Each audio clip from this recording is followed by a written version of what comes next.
All right, good morning. Today we are announcing a package of decisions that will continue to protect the health and lives of Washingtonians, including a 3-week extension of the current restrictions, as well as an economic aid additional package to help the people who are having difficult times as a result of these restrictions.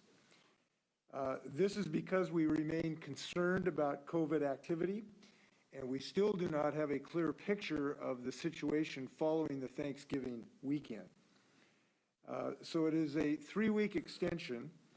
It is possible that we would be able to recalibrate before then if we have significant improvement, but we don't know enough yet about the pandemic's course and trajectory to be able to do that. So this remains an extremely alarming situation. Now, because COVID strikes both at our health and our economic well-being, we're also announcing an additional $50 million in additional grants for businesses, specifically those who have been hit hardest by these restrictions, as well as economic safeguards for workers who might be losing their employment and income as a result of the pandemic. This package is on top of the $135 million in economic relief that I announced 2 weeks ago. We're doing this in response to the overwhelming need for economic assistance during this crisis. We know this will not eliminate all of the economic suffering that people are experiencing, and we are continuing to push Congress as hard as we can for the ultimate source of relief from Congress. We will also continue working with legislators early in the next session to consider additional potential help as well. I appreciate the work of the Department of Commerce and so many local community groups and partners who've helped us help businesses in every way that we can through this really tough time. Just as a way of just sort of a background of some of the work we've done already, we have distributed billions of dollars, literally, in federal and state funds that have helped a panoply of industries and workers already affected by this pandemic. We have allocated $120 million in rental assistance, which aids families in need and landlords who are experiencing payment reductions. We've provided $69 million in food assistance. We've provided $15 million for energy bills for low-income households, $164 million for child care services, and $510 million to local governments and communities that have produced their own business innovations that have provided wraparound services to individuals, and business grants that have supported Main Street across the state. These rounds of business grants have helped keep a number of entrepreneurs afloat and workers on the job. We prioritize industries that have been hit hardest: restaurants, fitness centers, and bowling alleys, or that have experienced significant cumulative impacts like music and event venues. This additional $50 million will be directed to those that are affected by our recent directives. I've met personally with some of the business owners who've been able to benefit through these troubled times. I know how hard it has been for so many, especially as we head into the holiday season. And I realize that this amount is not going to solve everyone's problems associated with this pandemic. But I am grateful we've been able to do $50 million today so we can get that out the door as fast as humanly possible, as we continue to look for additional options for these hard-hit businesses. We have Department of Commerce has been very active in this, and I'd like to turn over to Lisa Brown, our Department of Commerce Director. Lisa. Thank you, Governor. Very much appreciate the announcement today of an additional $50 million. As you noted, this is an incredibly challenging time for businesses and employees. The additional $50 million will allow us to double the number of businesses who will receive grants. For this current round of Working Washington grants, we have already received 16,000 applications, and there are thousands more that have begun the application process. Because we we want to get these funds out as soon as possible, we are emphasizing that we would like businesses to complete their application by December 11th so that we can go through the process to get the grants awarded by the end of the year and get those checks out by December 31st. I wanted to also note a shout out to those who are helping us in this process. Washington State University's Small Business Development Center has put 24 people on board answering email and phone call to provide technical assistance. So if businesses are having problems with the application, which we have tried to design as in a simple way as possible, please reach out for that assistance. The National Development Council, who helped us build the portal, is also fielding questions, providing technical assistance, and helping process the applications.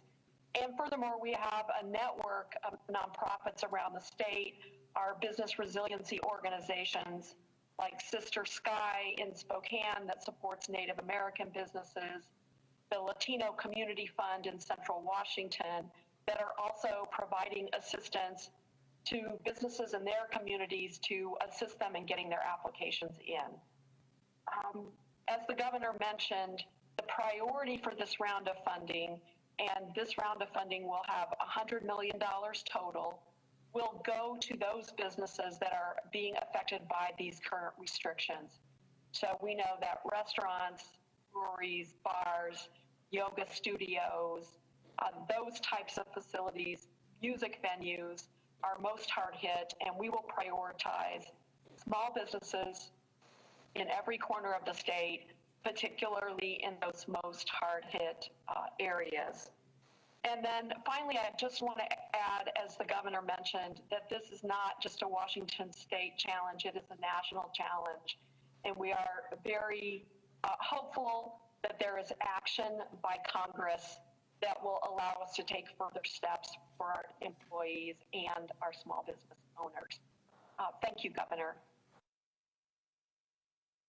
Thank you for your hard work. I know you're trying to do this as fast as humanly possible. We know how difficult this is for businesses, and I appreciate you trying to get this money out the door as fast as humanly possible. We know how tough this time is, but we know we are going to recover, and we ought to have confidence of that. You know, we've consistently been in the top 5 states in job growth before the pandemic hit, and there is no reason we cannot return to that exalted status as soon as this vaccine is widely available. So we know these are times dark, figuratively and literally, but there is really, really bright light, and that's this vaccine. And we believe that our economy can rebound quickly when this becomes widely available, and we want to help as many people across those troubled times as possible. But we do know this, while this COVID is at crisis levels, what we do now literally will be a matter of life and death for many of our citizens. And so our continued effort through these last months perhaps is the moment of utmost importance, utmost effort, and utmost return, both in life saves, but in our ability to restore our economy to its full productive level. So these are perhaps the most important days in the holiday season. And we know all faiths celebrate, or many faiths, in the dark months because they celebrate the light. And we've got some bright light right now, which is this vaccine that we're very, very excited about. However, at the moment, we have to face the reality. And the reality is that we are suffering a very dire situation with the pandemic. The case counts continue to increase. If I can show, this is essentially a 7-day rolling average. The dark line is the 7-day rolling average beginning in March 2020, and we're now over in November. We have seen very steep inclines during the month of November and into December. We see a possibility of some good news that in the last week or so, there may have been some lessening of the rate of increase. But we have troubling signs as well. A couple days ago, you see this gray spike These are numbers in the gray that will go up because in the gray, this is the part where the total count has not come in yet. But we had 7,000 just in one day. That's the big spike you see. This morning it was about 3,500, which is well above any of the blue bars. So we have troubling information as well. And the challenge for us is that we have not been able to get far enough post-Thanksgiving to find out whether or not we are having some degree of success restraining this beast. It's too early really to tell. And as I've said, there are some troubling signs like these big spikes we have seen in the last few days. So unfortunately, hospitalizations also are increasing. We're showing the numbers here of hospitals. We're now at 1,094 of confirmed COVID-19 patients in our latest date. That is extremely troubling because it's about 80% of our ICU beds are occupied. And so nearly 1,000 Washingtonians are in intensive care across our state right now. Medical workers are becoming overwhelmed, and families of the patients are now meeting our hardworking folks in hospitals who are exhausted from the former months. So we have a very difficult position because right now we have to understand that even if you're not a COVID patient, this crush in the hospitals can affect your treatment. I'd like to show you some of our projections about our hospital capacity. What we're doing is trying to project what kind of capacity we will have if the COVID pandemic continues. I'm going to show you two projections under different potential scenarios. The first projection, this solid black line shows bed occupancy for our hospitals. And the gray line as it goes up basically is a projection, essentially if the numbers that we had last week were the rate of change would increase or would remain the same.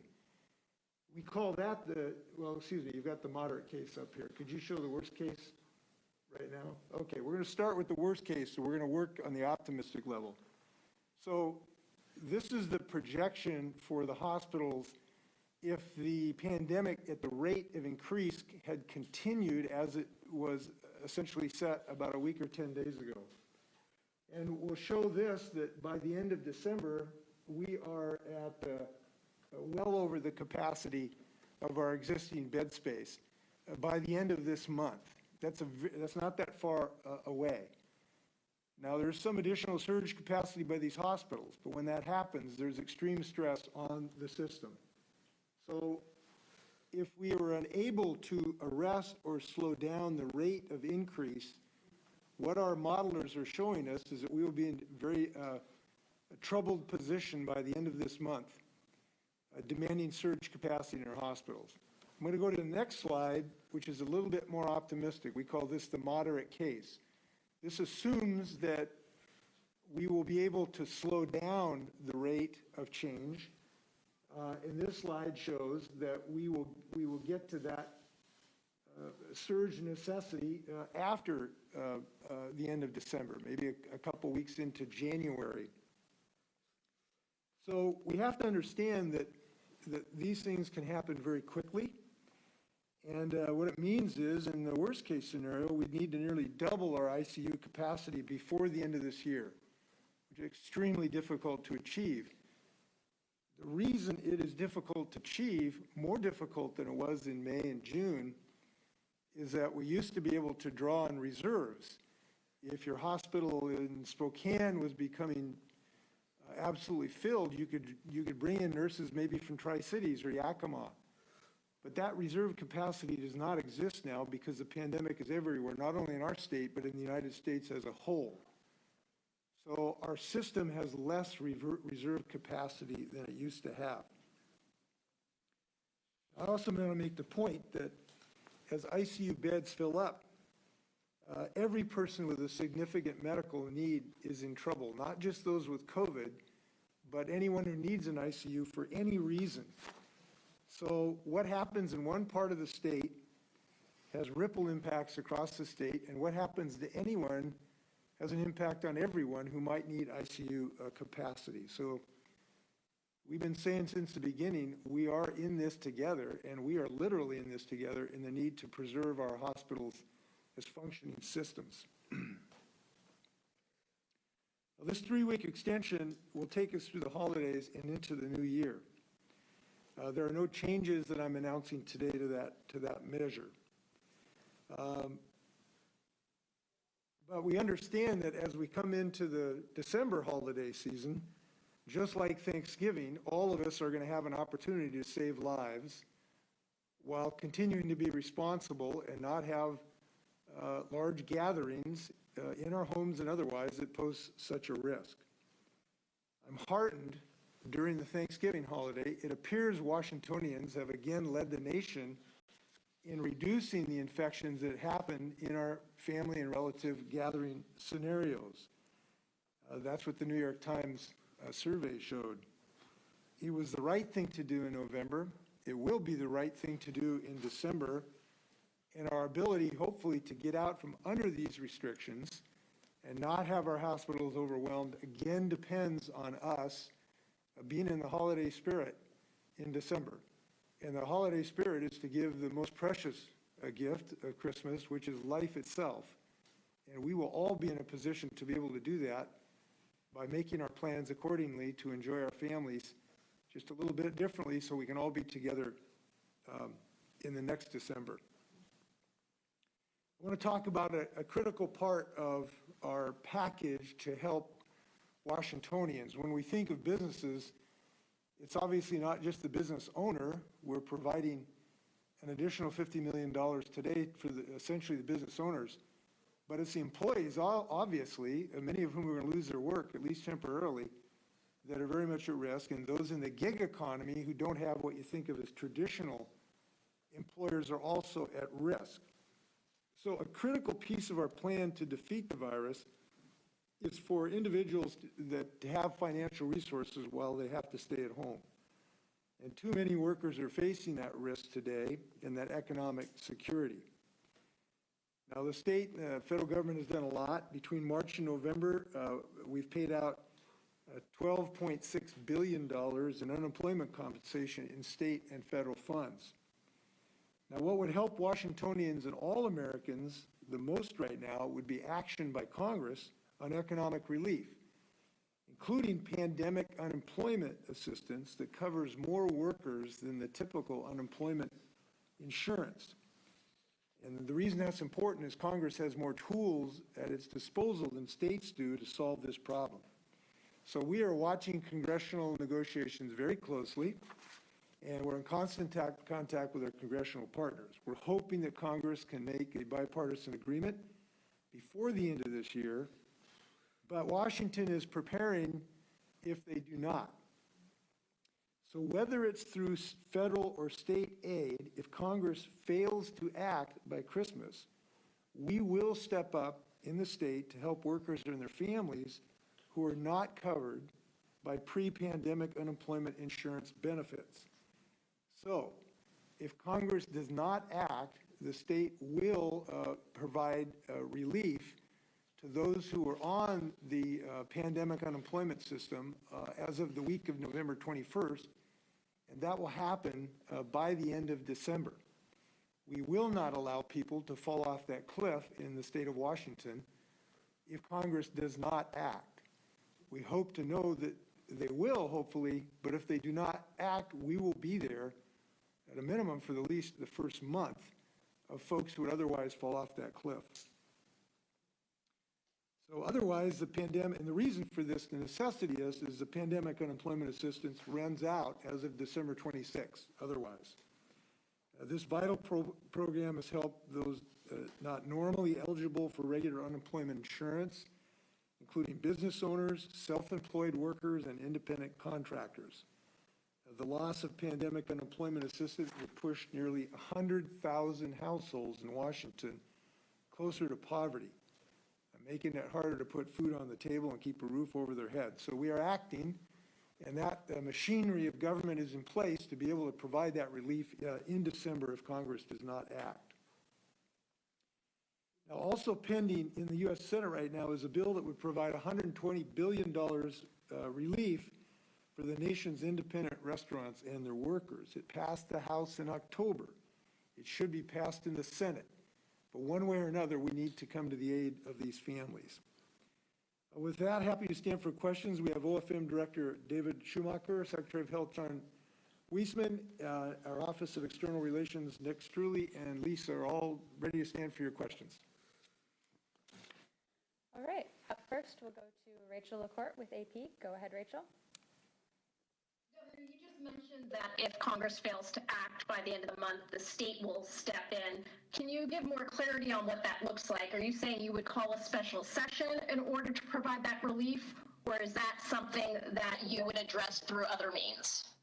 We have the ability to do this through December without the necessity of legislative action. So we have the funds that are available through executive action to do that. We've got concurrence from the legislative leadership, I think pretty much, that all believe this is a wise move. So I think there's a good consensus this is the right thing to do. And importantly, we have started the machinery of the Employment Security Department already to be able to get this done and get those transfers to these bank accounts in December. Rachel, did you want to ask a follow-up question? Yeah, question for Secretary Weisman related to vaccines. When will we learn exactly how many doses are going to which facilities, and what's going into making those decisions? Great, thanks for that question. So what we do know at this point is that for December 15th, we should be getting about 62,400 doses of the Pfizer vaccine. And during the month of December, total 219,000 of that vaccine. Right now, we're enrolling providers, and we are assuring that we'll be able to have a vaccine across the state. The first group who will be vaccinated are the high-risk healthcare workers. And then also during the month of December, we'll also be vaccinating folks in long-term care settings. So those employers are working with their employees to identify who's at highest risk, and using guidelines that we have are identifying those folks. So we will be making final allocations later this week and next week into which places they will go. It's important to remember there are over about 300,000 healthcare workers who fall in this high-risk category is our estimate. And that includes not just doctors and nurses, but also other support staff who are providing care to these individuals. So it's going to take us, a number of weeks to be able, into January, to be able to get through to all of those folks. All right, up next we'll go to Essex Porter with Cairo 7. Go ahead, Essex. Yes, Governor, you noted the necessity for that pandemic unemployment relief. Are you asking Democrats in Congress to go ahead and pass the stimulus bill even with the liability protections for corporations so that relief will come to Washingtonians? I'm not giving them direction of the specific compromise, but I'm urging them to find a solution to this problem, and that is extremely important. And I'm confident in the leadership of the Democrats who care about these working people to find a solution to make that happen. All right, did you want to ask a follow-up, Essex? Yes, to the Governor and to Secretary Weisman. Will schools be able to finally open in January, at least for the youngest students? So we think there is increasing reason to be optimistic that we can open on-site instruction, sometimes in a hybrid model, in a way that is safe. And that increasing confidence comes from a combination of the experience that we've had with some of our schools that have been having on-site instruction, also in other nations, and also some of our modeling that we've looked at from the Institute of Disease Modeling. So we think there's increasing reason to believe that we can do this safely. But if we do this, we have to do this in a way that has a very secure hygiene systems to make sure that everyone is protected, students and educators and parapros and bus drivers and cooks and everyone else, to make sure that the right protocols are followed to make it as safe as humanly possible. So we're having talks this week with varieties of the community to get advice about that, of superintendents and educators and the PSC folks and the PTA, to get their advice about what that would look like. We also believe that if school districts, of course, this is a local decision, we are not mandating this, we're giving recommendations, that starting with the earlier grades is the highest priority, because obviously these are the children who have most difficulty for remote learning. And so many places have started with the early grades with considerable success. So we think we're heading in that direction, but we have some work to do to make sure we can do this safely. If you ask educators to go back in the classroom, we want to make it as safe as possible and make sure the districts actually do their job to keep it as safe as possible. All right, up next, we'll go to Jim Camden with a spokesman review. Go ahead, Jim.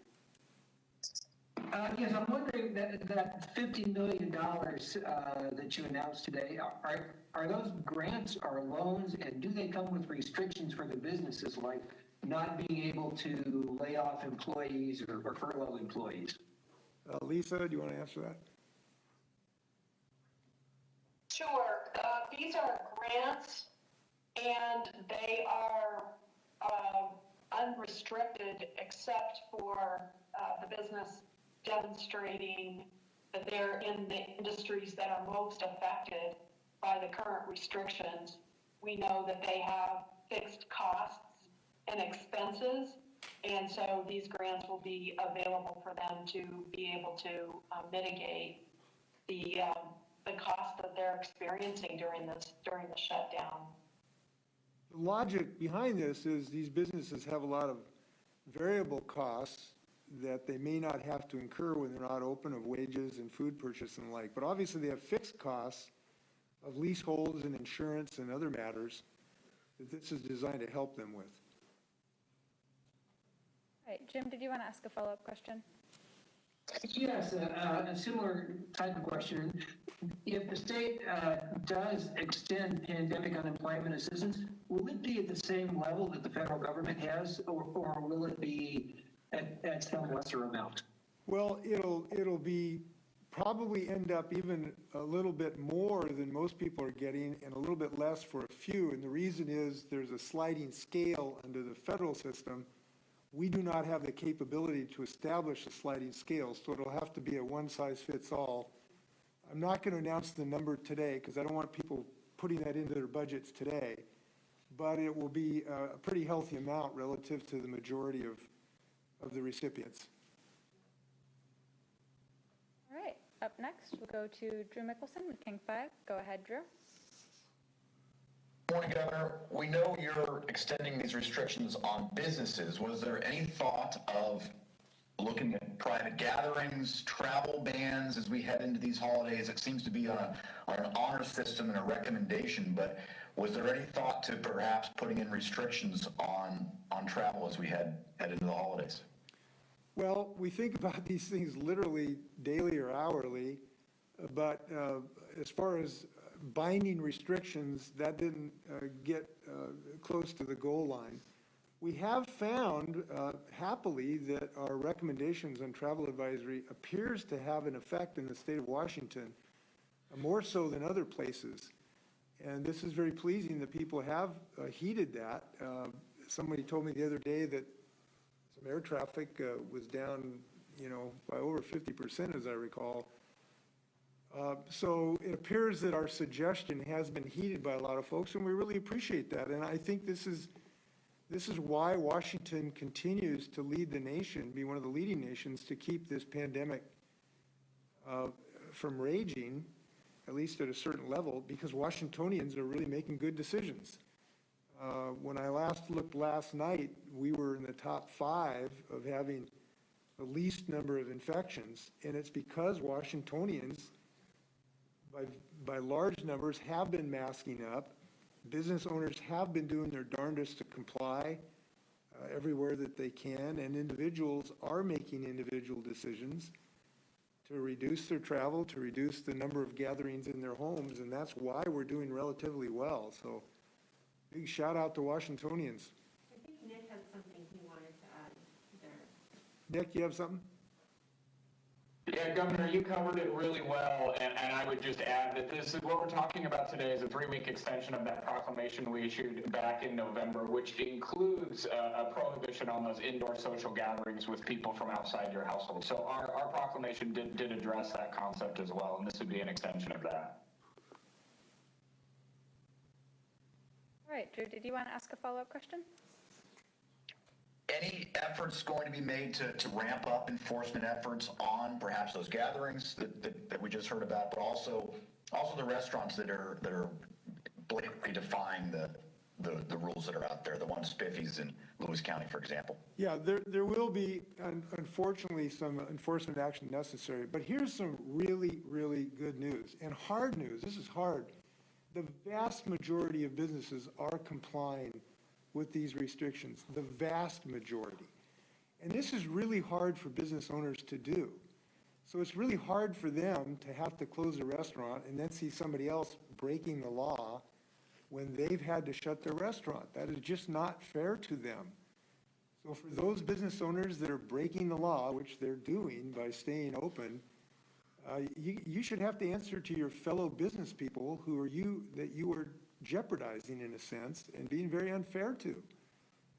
So I want to thank the business owners who are being compliant. It is a difficult thing to do, but giant numbers and giant percentages are doing it in these difficult times. The enforcement mechanisms will be significant. The one restaurant you mentioned will be facing fines of, I think it's $9,000 a day. So they'll be facing fines already of over $60,000. So we do need to have compliance, and we will act accordingly to move towards compliance. The issue about social gatherings, there's two things to know about it. One, it may be the single most important thing in Washington right now is basically what we do in our own homes. Whether we have people over for dinner unmasked and thereby infect our best friends even though we love them. Whether we get our uncle infected when they come over to watch a Seahawks game. These are the most dangerous places in the state of Washington, which is so contrary to how we feel. We think of dangerous places like, the top of Mount Rainier next to a crevasse. No, the most dangerous places is kind of around our couches right now. And so our ability to restrain this pandemic and reopen our restaurants depends largely on our ability to recognize that and do that which is really unnatural, which is to not have these gatherings in our homes, even with people we're very close to inside, and to take it outside. Have small, you shouldn't have it over 5 people, and it should be outside if you're going to be conversing with people now. And masks always work, including outside. So this is the most important thing in the state of Washington right now, I would say. But it's also the place, obviously, we're not going to send the National Guard to anybody's house about this. So we're depending on the moral authority and the wisdom of Washingtonians and the love they have for their families to not infect each other. And so far, we think that has had some degree of success. As I indicated, the New York Times said we're the #1 state in the United States for people who buy into this. And the more people that do, the better off we're going to be, and the more people are going to be alive next Christmas or any other season that we celebrate, from Eid to any other. All right, up next, we'll go to Austin Jenkins with Northwest News Network. Go ahead, Austin.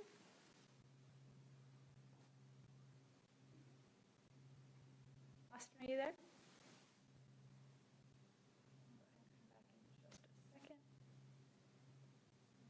After that, we will go to Joey Thompson with the Everett Herald. Go ahead, Joey. Governor, the New York Times has reported that the Trump administration declined to secure more doses of the Pfizer vaccine. Is this going to affect how Washington was planning on getting those weekly shipments? No, because we had not planned on getting that level of shipment, so it doesn't change our sort of suggested numbers we're going to have. Obviously, it would have been nice to have them, but it's not changing our thinking at the moment. John, do you have anything to add to that? I think that's correct. We know essentially what we're getting through December, and we know that there's likely to be weekly shipments after that. We don't know the volumes of those. And obviously this depends on how much is purchased, the manufacturing process. So there are many factors here. I think the bottom line of importance is that there was this appropriate response to develop these vaccines and manufacture them even while they were in clinical trials, and taking that risk that if the vaccine didn't prove, effective or safe, those vaccines wouldn't be able to be given. So I think it was a prudent approach, and now as we know what the data are and as these vaccines get approved, obviously working with the companies to make sure they can manufacture, in a safe environment and quality product as quickly as they can is the priority. So as the governor said, we've only been planning for that initial allocation and waiting for understanding of what numbers might come later. And again, we've got the Pfizer vaccine that we're anticipating here, be reviewed tomorrow by the advisory committee, or on Thursday. And then a week later, the Moderna vaccine will also be reviewed. So, hope is here. Vaccine is on the way. It's going to take a bit of time, and until then, we need everybody continuing to practice these safe practices and keep everyone healthy. John, do you want to talk about the Moderna numbers? I'm not sure we shared those. Yeah, so at this point for December, assuming the Moderna vaccine is approved, which, we need to wait for that to happen, we would anticipate about 182,000 doses of the Moderna vaccine by the end of the year. And again, both of these vaccines require a two-dose administration. The Pfizer vaccine about 21 days after the first dose, and the Moderna vaccine 28 days afterwards. And the thing about these vaccines, this is an amazing achievement. Most of these vaccines, 5 to 8 years. This is done in months. This is just a fantastic gift. And when I think about it, I just hate to think people will lose their lives before just in the upcoming months because we're not wearing masks and the like. We had December 7th the other day. Reminded we lost over 2,000 sailors in Pearl Harbor. We're losing more people than that every single day in the United States right now. We ask people to go fight foreign wars. We ought to ask people, and we do ask people, to be wearing a mask right now. We're not asking people to go fight a foreign war. We don't think it's too much to ask to wear a mask, because it'll just get more people to that magic day when that vaccine is distributed broadly. All right, Joey, did you want to ask a follow-up question? Yes, thank you. Governor, critics of your new restrictions are going to say that they haven't had the quick impact that they did in the spring, but can you or Secretary Weissman talk about perhaps some limitations in the data? Obviously, we're still seeing cases rise. And with the idea of restaurants, people maybe not always telling contact tracers the whole truth. Obviously, if you're sitting across from someone you don't know, you can still get COVID, even if it's indoors at a restaurant. Can you talk about limitations and what you would say to the critics who are saying we're not bearing the fruit just yet? Well, it's a bit of a long answer, but an important one. First off, what we did last spring was dramatically more disruptive to our economy and individuals' lives than we're doing right now. We're trying to avoid much, much more devastating economic pain that we suffered in the spring. Difficult as these restrictions are, they're in a much more limited number of parts of our economy than we did last spring. So we're trying to avoid that devastating and numbers of unemployment and the devastation that causes, while simultaneously being able to restrain the growth of this enough so that our hospitals are not overwhelmed. That's the goal.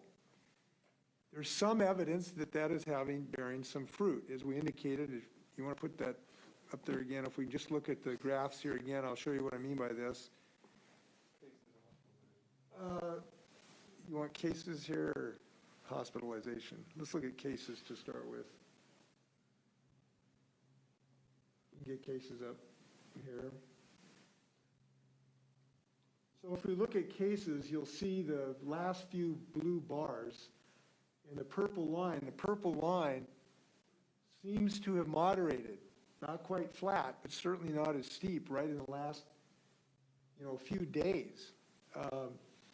So these restrictions may have had a beneficial impact to reduce that curve, the rate of that curve.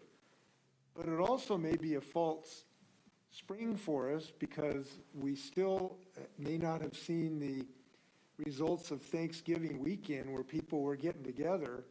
And so this may go back up fairly shortly again as well. And as you've seen, like I said, there were 7,000 cases the other day and 3,500 this morning. Now, so there's some evidence that this is having a beneficial impact, and there's a huge caveat that it may not. So that is a challenge for us all. There are also issues with our data right now. The system has to deduplicate. Dedupe is the new term of art, which basically means to make sure we're not counting one person twice. And there's been some software difficulties for that. Our vendor that we've hired is trying to fix some of their software limitations, and we hope that that's been done, will be accomplished late next week or early next week to make that a much more efficient system. So yes, there are some limitations in our data right now, and we wish it was perfect. John, you want to add to that? I think you covered it well. I mean, our takeaway at this point is that as we look at all our data sources and the ones that are on our dashboard and others, our sense is that we have decreased the acceleration. And that's good news because at the time when the governor implemented these rollbacks, we were accelerating very quickly over just a matter of days. So now we need to exercise the patience of giving the data enough time to see if indeed we are approaching a plateau or not. And there's nothing about the data that's magical. We just know that it takes, 5-7 days up to 2 weeks to develop symptoms after you've been exposed.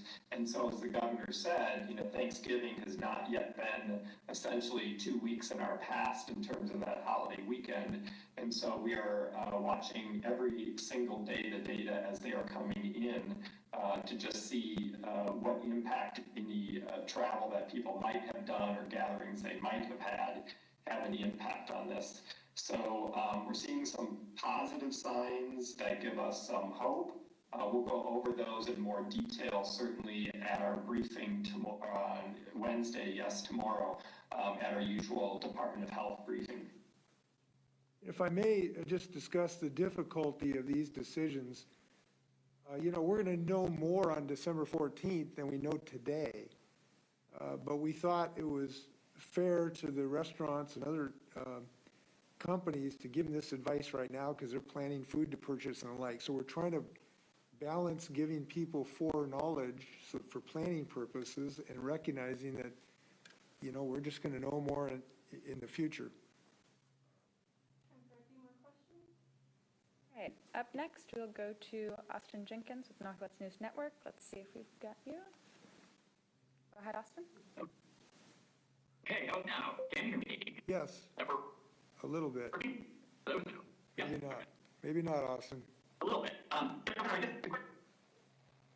The question I have is just about the science behind continuing the restaurant restriction. Austin? Why not allow small tables? Austin, we're having a pretty hard time hearing you. Yeah, could you? You have to email Josie Okay, never mind. Could you just email that question, Austin? Yeah. All right, so then we'll go to Simone Del Rosario with Q13. Go ahead, Simone. Hi, Governor. The president just announced or threatened to use the Defense Production Act if there's any problems with vaccine production, given this issue that they've had with the order with Pfizer. You've been very outspoken about using this in the past when it comes to PPE, so I just wanted to get your response to this announcement just minutes ago. Well, a little bit of being flabbergasted that a man who refused to use this for months and months and months, much to our loss of life, would now bring this up is pretty astounding to me. We begged him to use this for months to get PPE for our nurses, to get swabs so we could increase testing, and he told us to go fish. And now he says he's going to come to the party and act. I just have to express more than amazement, but enormous disappointment in his total lack of responsibility. That's the first thing I just have to say. I don't know the circumstances of the relationship of the federal government and Pfizer on that prospective order. I don't know what Pfizer would say. We offered it to you, Mr. President, and you wouldn't take our offer. We offered it to you and you refused our offer, and now you're using the Defense Production Act. I don't know legally how that would work. So I can't give you sort of any analysis whether it's legal or not. I just heard about this from your question, so I have to reserve any particular judgment. Simone, did you want to ask a follow-up question? Yes, this is likely for Lisa. How big are these grants? How much money per business is being handed out, and what is that money based on?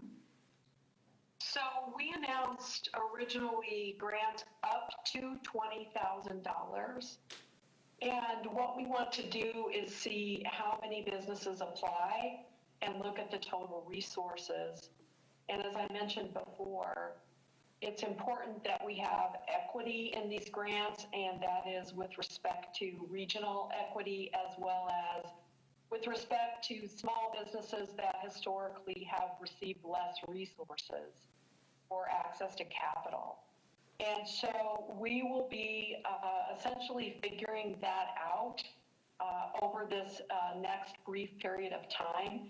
And on December 11th, we'll know how many businesses have applied and how many are in those critical categories of restaurants and fitness facilities that are currently not operating.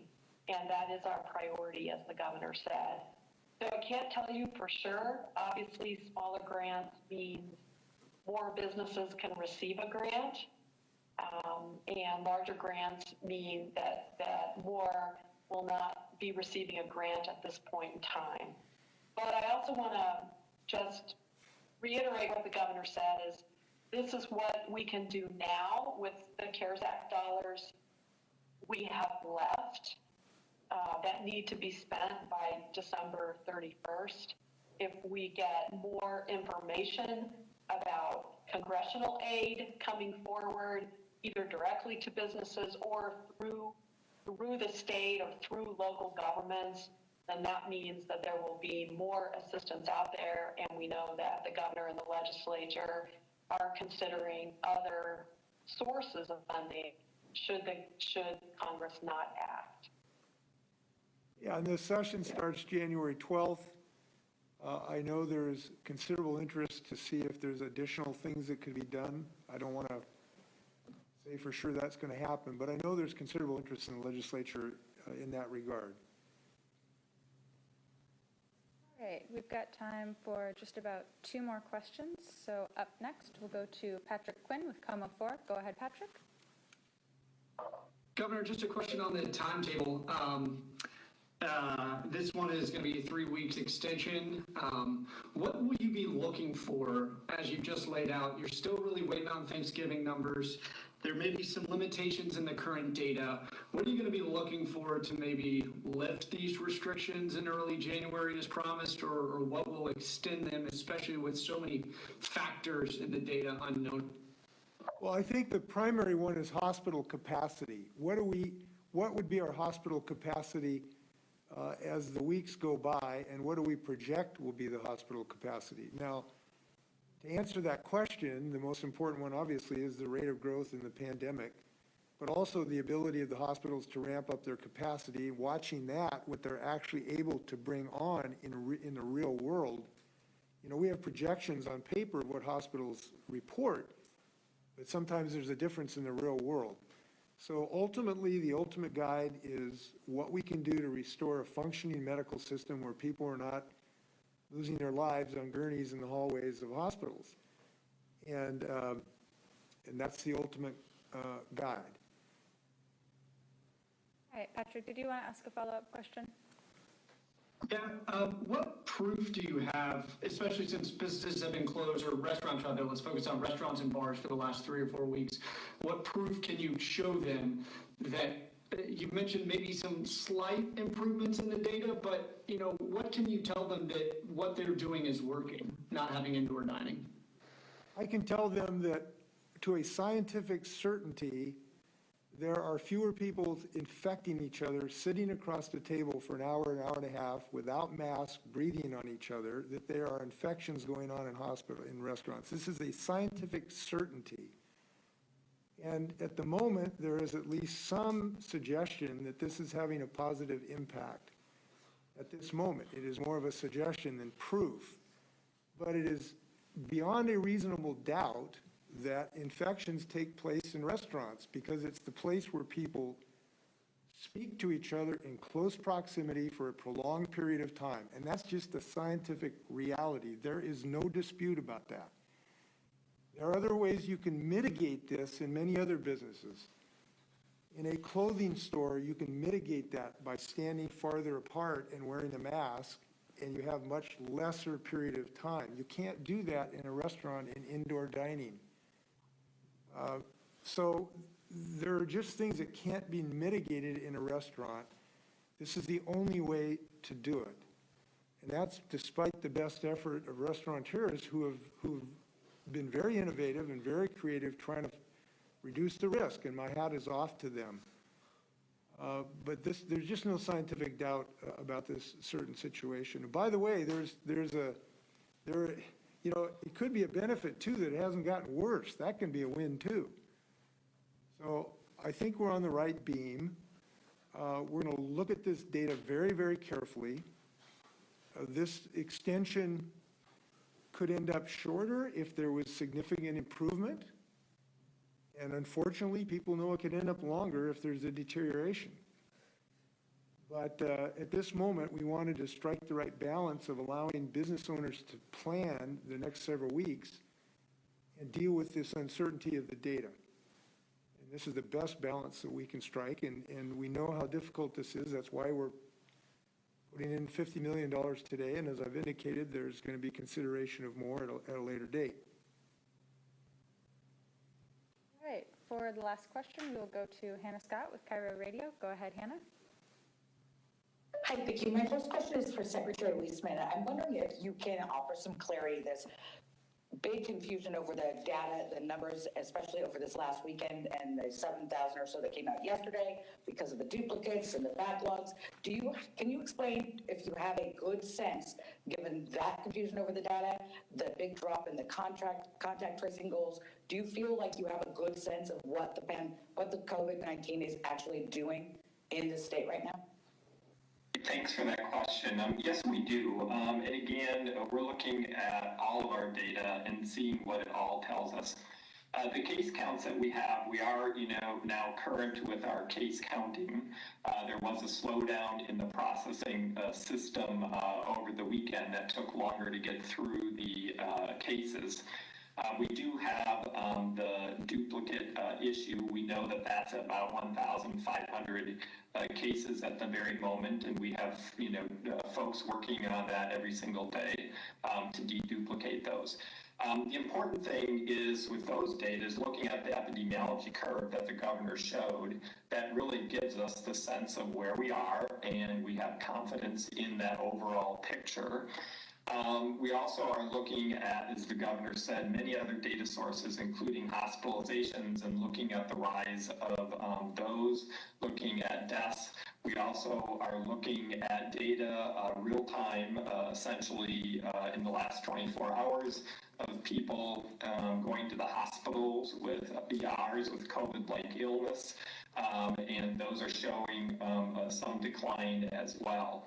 So, the beauty of this is that by looking at all these data sources and understanding, are they all telling us the same things? Are there conflicts? Those things all go into our thinking about where we are. And if you've got a problem with one data system at that moment in time, you've got all these other indicators that you continue to look at. That's the beauty of, I think our approach of looking at all of these. And, the public health systems across the country, our data systems have never been under this kind of strain before. We have folks who are working around the clock, monitoring these systems, problem solving, working with the best minds in Washington state,